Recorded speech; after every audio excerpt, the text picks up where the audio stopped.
Dmitry Bivol stands as one of the best fighters in the world today, captivating fans with his elegant yet methodical Soviet style of boxing, a puzzle his opponents can't get a grip of.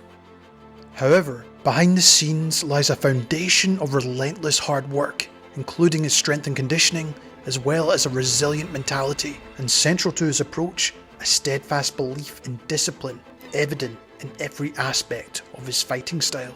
In this video today, I'm going to delve into the Soviet school of boxing and its profound influence on Bivol's training regimen, while explore the mythology that could potentially shape the training methods of future boxers worldwide, as it already has begun to do so. So without further ado, let's get right into it.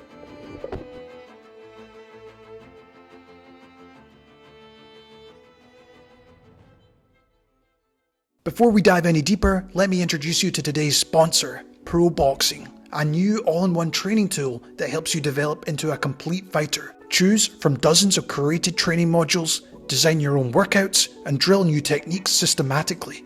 Whether you're just starting out, a seasoned pro, or even a coach, this comprehensive platform has something for everyone. Download Pro Boxing today and master the sweet science. Boxing Life fans can save 15% in the link in the description below. But now, let's get right into the video.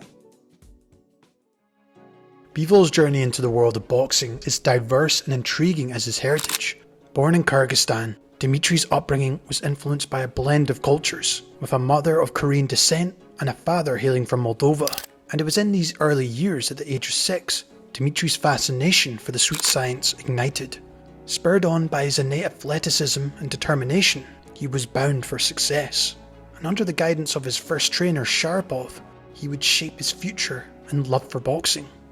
He said, "From a young age, Dmitry was talented. When he trained with us, he took first place in the Republic among the juniors." However, his family would later move to Russia and St. Petersburg, where Dmitry's passion only intensified. Initially, his parents envisioned a different path for their son, emphasizing academic pursuits over the brutality of boxing. Nevertheless, it was the drive that propelled him to join the prestigious boxing school at the Palace of Pioneers, where he was trained under the watchful eye of Nikolai Isayev, who is considered one of Russia's greatest trainers, and someone who instilled that traditional Soviet boxing style, which has heavily influenced Dmitry to this day. Isayev recognized Dmitry's raw talent from a young age, and played a big part in his development, foreseeing a future champion in the making. While Bivol would also meet current trainer Gennady Mashyanov, who has been with him throughout his whole professional career. But under Isayev and Mashyanov's guidance, Dmitry flourished, swiftly rising through the ranks of amateur boxing, winning multiple championships at national and international level, building up a crazy record of 268 wins and 15 defeats. Even as his boxing career flourished, Dmitry prioritized his education, enrolling in St. Petersburg University to pursue a degree in physical education and sport and health, and this has no doubt also played a part in his disciplined approach to his training, which has been so key to him since turning pro.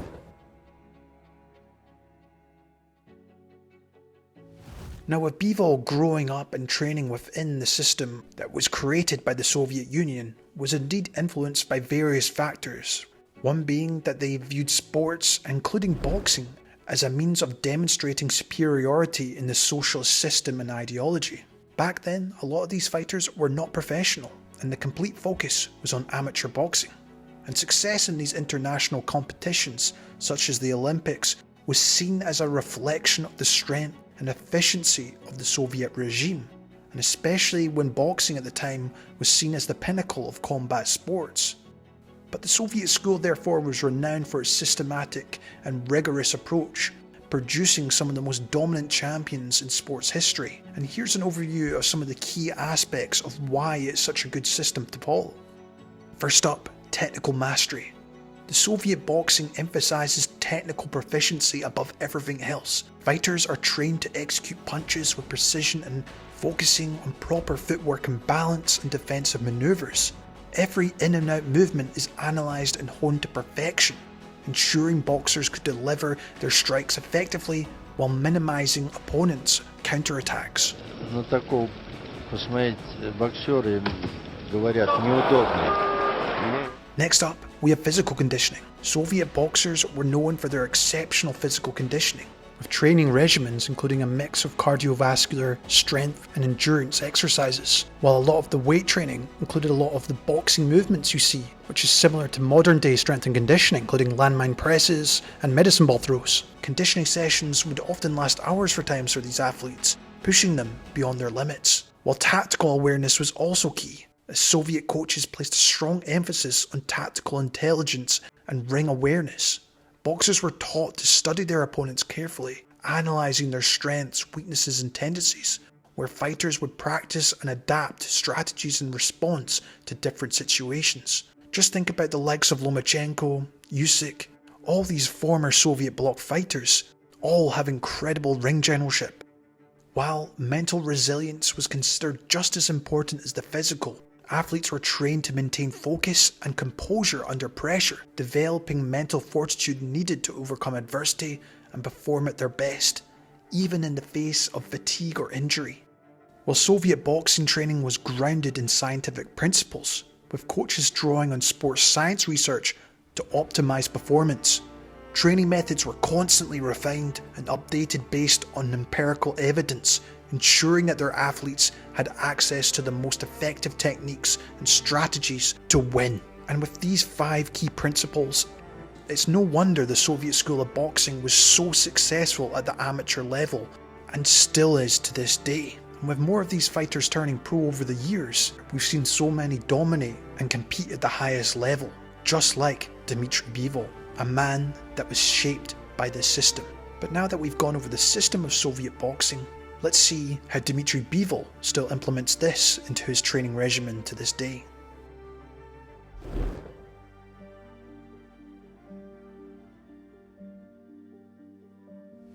Now, when doing my research for this breakdown, I had to watch quite a lot of Russian podcasts and interviews. Wow, sorry, I don't know where that came from. And while I was able to find some hidden gems in them, it was quite hard to nail down the complete training schedule of Bivol, as quite often this would change throughout his camp, including the length and the intensity of each session, or even how many he would do in a day. However, I have drawn up an example of what a typical day might look like from the information I've got. Dima is said to get up around 8 AM and go up for his morning walk, before having his breakfast at around 8:30. Between 9 and 10:30 AM, he would actually go back and rest or sleep even, and sometimes it wouldn't be about till 11:30 where he'd have his first training session, whether that be a morning run, boxing or strength and conditioning. After his training session around 12:30, he would have a shower and lunch, and between 1 and 3 PM he would just rest or have a massage. If he was to have 2 boxing sessions, this would be in the afternoon between 3 and 4 PM, and this would mainly be boxing training or strength and conditioning. Between 5 and 6 he'd have his dinner, then once again he would just rest, and he'd be asleep by 10 PM. However, I just want to make it clear that even outside of camp, Bivol is consistently keeping himself in shape. While the intensity may not be the same as when he's in camp doing 2 sessions a day, he's never blowing up in weight while always keeping sharp with his technique. I just want to touch on Gennady Mashyanov, who has been Bivol's trainer throughout his professional career. Now, as much as Azayev was a crucial part in Bivol's development, it was Gennady Mashyanov who always had the belief that he could go far in the sport. And before going pro, Azayev apparently said to Bivol, "You are a winner, but I only work with champions," even despite all the success Bivol had with him. But Mashyanov convinced him to go professional, and he has been one of the key reasons Bivol has been so successful and strict for his whole professional career thus far. Bivol said the following about him: "Fighters often say a coach is like a second father. For some of them, it's just a father. And these are not just words. A trainer is a person who often puts his own life in second place for you. Despite the fact it's a boxer who enters the ring, their task is easier than that of a trainer. A fighter needs to stick to a fight plan. He knows what to do, because the trainer told him exactly what to do, but there is no one who tells the trainer what to do. He needs to try see the situation from all angles, analyse a large amount of information, consider and take into account the smallest details. After the victory, the lion's share of the fame goes to the fighter. Fans send him messages via social media, journalists want to talk to him, and the trainer's work often remains in the shadows. I don't understand those who say that in boxing they have achieved everything themselves. There's no good boxer without a good trainer, and I am grateful for the many years I met Gennady Mashyanov. Without him, I wouldn't have achieved what I have achieved." And the fact this comes from Dmitry Bivol himself just shows you the value he places on him, as Mashyanov has been one of the key figures for Bivol in his career. Very interestingly, Bivol also brought in Joel Diaz when he was taking on Canelo, as he wanted to get more insight to learn the Mexican style of boxing. And it just shows you that Bivol is someone who is very open to learn from other trainers and backgrounds. But now let's look at the individual elements of all his training. Now Bivol tries to do his morning runs, but this is something he finds very boring, and like most, would much prefer to be in the gym practicing his craft. However, he does recognise it's a very important part of his training. Yeah, usually I do running, but not every day. Do you like running? I hate running. Some fighters love it, some fighters hate it. Why do you hate it? It's boring? It's really boring, yeah. Yeah, it's not interesting, it's boring. But I try to make my running like prayer, like Meditation, yeah. Well, it's meditation for me. I'm running and meditating. A couple more. And there has been clips of him running in big groups, potentially to help him get past the boredom. And Dmitry also does a lot of elevated hill runs as well, which obviously help enhance muscle strength, cardiovascular endurance and speed, while fostering that mental resilience, adding that little bit more intensity to his training and overall fitness.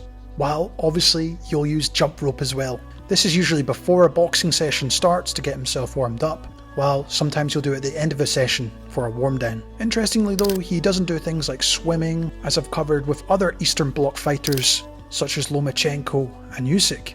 While I've also noticed at the end of his runs he might tend to do a bit of shadow boxing alongside this as well. No doubt to keep things fresh for him.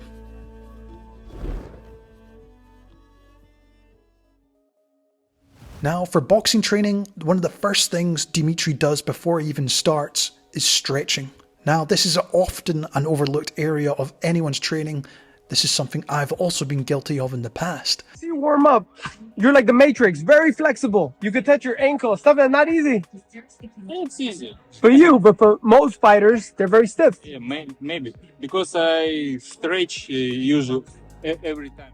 As stretching is essential for boxers to enhance their flexibility, while it also aids in muscle recovery while reducing soreness after training sessions or fights. I actually think stretching as a pre-fight or pre-training ritual and getting yourself focused and mentally ready for what is ahead.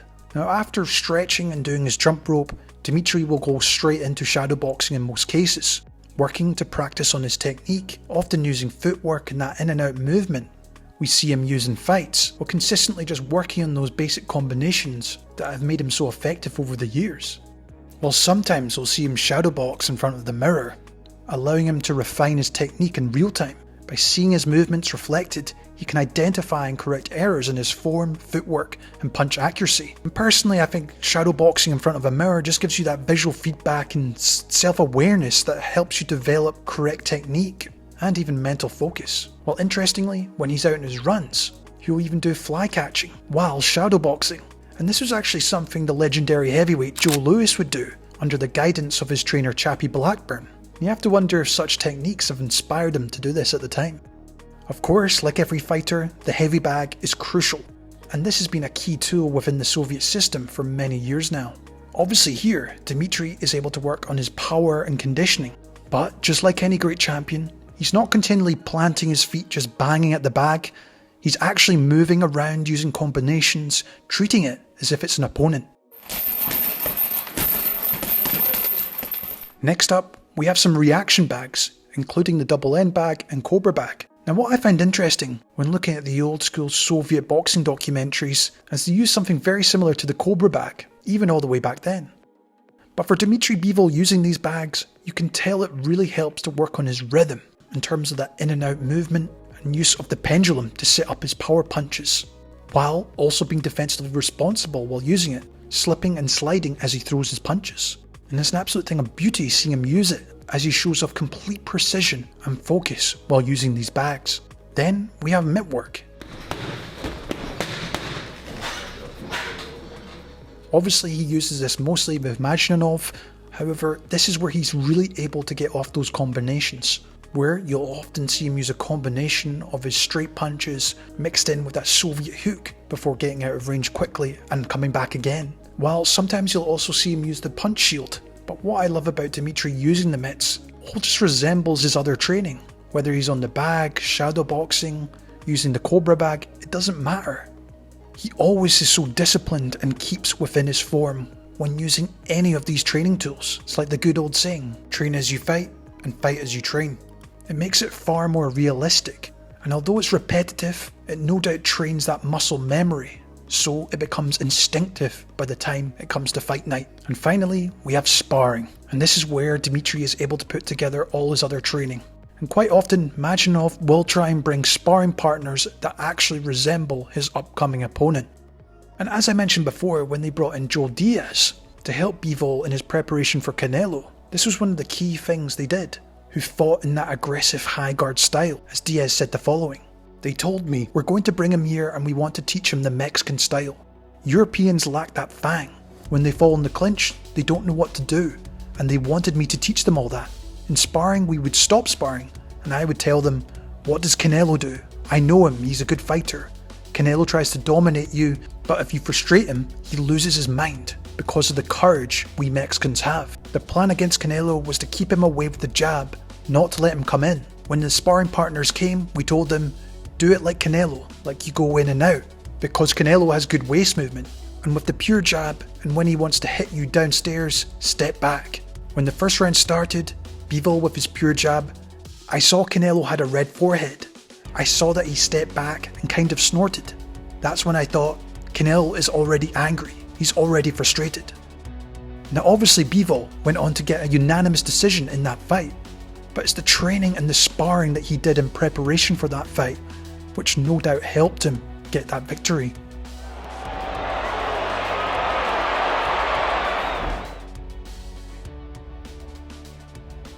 Now for Dima's strength and conditioning, it is overseen by the renowned coach Taylor Randall, whom he has worked with for many years. And Randall incorporates a diverse array of exercises into Bivol's training regimen, including isometric, plyometric, speed and strength exercises. The regimen features the use of medicine balls, trap bar jumps, banded isolated drills, and rotational core work. But what stands out about Randall's approach is that in every movement and focus in his strength and conditioning program is designed to make Dmitry stronger and more powerful by the time he steps into the ring. And Randall emphasizes improving the balance and the kinetic chain through these exercises he uses. While some critics claim that Dmitry lacks the power, I personally believe this perception stems from his relatively smaller size for a light heavyweight. However, his in-ring performances demonstrate that he possesses respectable power, and I generally believe that these exercises designed by Randall play a significant role in enhancing his overall strength and power. And here's an interesting clip of Randall discussing how he integrates Bivol's strength and conditioning into his boxing training. Walk us through what a camp looks like. Well, first off, there's really no, secret sauce. We can just Dmitry Bivol. We'll talk about his camping. For him, so Okay. Monday, Wednesday, Friday are kind of like the heavy days, because Monday, Wednesday, Friday he spars and he works with me as well. Mondays and Wednesdays we do more strength type training, but the way that I do my training, because you only have so much time, so you have to be efficient. You have to reduce the amount of risk as far as injuries go and all of this. So I do a lot of both contrast training and then over speed training. So with strength training is whenever you're pushing against gravity and in whatever way you're producing force, that is going to increase power because it's part of that formula. So the camp, Monday and Wednesday is more of that stuff, the strength, resting in between, we're building muscle. Then Fridays, we usually do a little bit of sprinting at the end. It's kind of a sprint day. But even then it's short. As you get closer to the fight, trying to think easy ways to explain it. So think of the volume in the beginning is really high and the intensity is low. And then as you get closer and closer to the fight, it's kind of the intensity increases and the volume gets smaller. So right before the end, it's like we're at the highest intensity, but the lowest volume. And the lowest volume can be duration of a session, or it may be just the amount of work that you do. So those are Monday, Wednesday, Friday. Tuesday, usually boxing with the coach. Thursday is kind of a light, easy day, feels like running, maybe a jog, maybe a walk, maybe not. Saturday is a longer run, and that's it.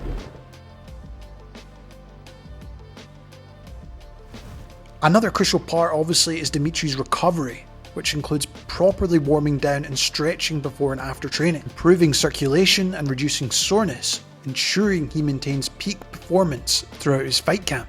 Another key element in maintaining his performance throughout training camp is receiving full body massages, which can occur after or between training sessions. With yourself, is there someone that's part of your so team yeah that's with so you throughout that for process? Bivol, he has a guy's name's Ilya, and he is a massage therapist, and he's a doctor, all this stuff. So he does massage and stretching. So almost every day, you know, he gets a massage or stretched or whatever it is. So that is a huge addition. I mean, that's very, very beneficial. It's so important to let your body recover, even if it's just like one time a week, you know, but minimum one time a week. Interestingly, Bivol revealed in an interview that he uses an acupressure mat with spikes before going to sleep. And the mat obviously stimulates acupressure points, promoting relaxation and reducing muscle tension and improving the blood flow, all of which contribute him to having a better sleep and recovery. And regarding Bivol's diet, well, there's very limited concrete information from what I could find, but he has mentioned he likes to try all different types of food, but to try and maintain a healthy diet and lifestyle outside the ring. Что ты любишь покушать из традициональной еды? Я вообще люблю повеселиться, особенно поесть. То есть я все люблю на самом деле. Я такой всеядный. То есть у меня нет каких-то сильных там... Вес. Не сложно. У меня с весом проблем не было никогда. То есть диета... Ну, как диета, правильное питание просто во время тренировочного лагеря, и я подхожу к своему весу боевому.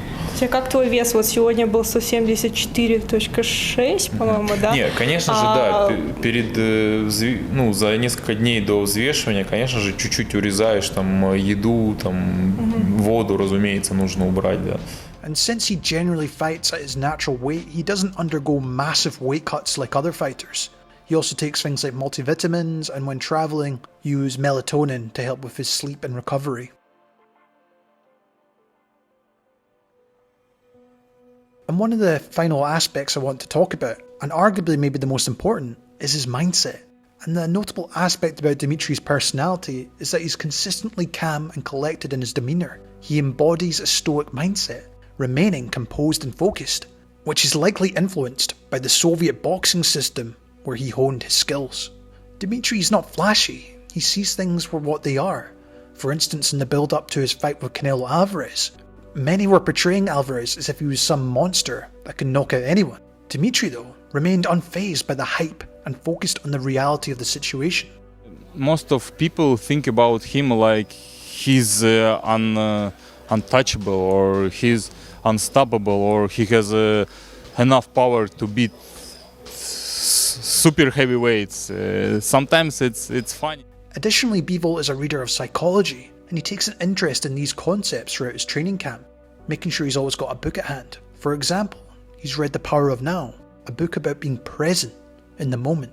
In boxing in particular, being present and aware is crucial, no doubt contributing to his disciplined approach to the sport. And finally, I saw an interesting Instagram post by Box Raw CEO Ben Amana, who recently got the chance to train with Dmitry and used the opportunity to ask him what motivated him and doing the hard things when he doesn't feel like doing them. He said he doesn't want to be afraid when he's in the locker room before the fight, thinking he could have done more. The pain of now versus the pain of regret. And as Ben said, that shit hit me deep. And from the outside looking in, yes, Dmitry may not have the biggest personality in the sport, but it shows you he does care about the work he puts in the lead up to a fight. As you know, you have to put everything into your training. As if you know you've done your absolute all, you will know you'll have no excuses come fight night. Overall, from watching all the champions that I've done thus far, Dmitry Bivol is without question one of the most disciplined and hardworking athletes I've seen. On the surface, it may not look like much, but there's a reason he's become one of the top fighters pound for pound. Influenced by that elegant yet systematic Soviet style, he has honed it through rigorous training and relentless effort, while also prioritizing his recovery and mental fortitude, while recognizing the importance of having a good team around you, setting him apart from other champions. And that is why so many are so intrigued and interested to box and train in the way he does. And there is no denying we will see more like him in the years to come. This has been Jamie from Boxing Life. Thank you so much for watching. If you want more like this, why not check out some of these videos? As always guys, I'll see you in the next one.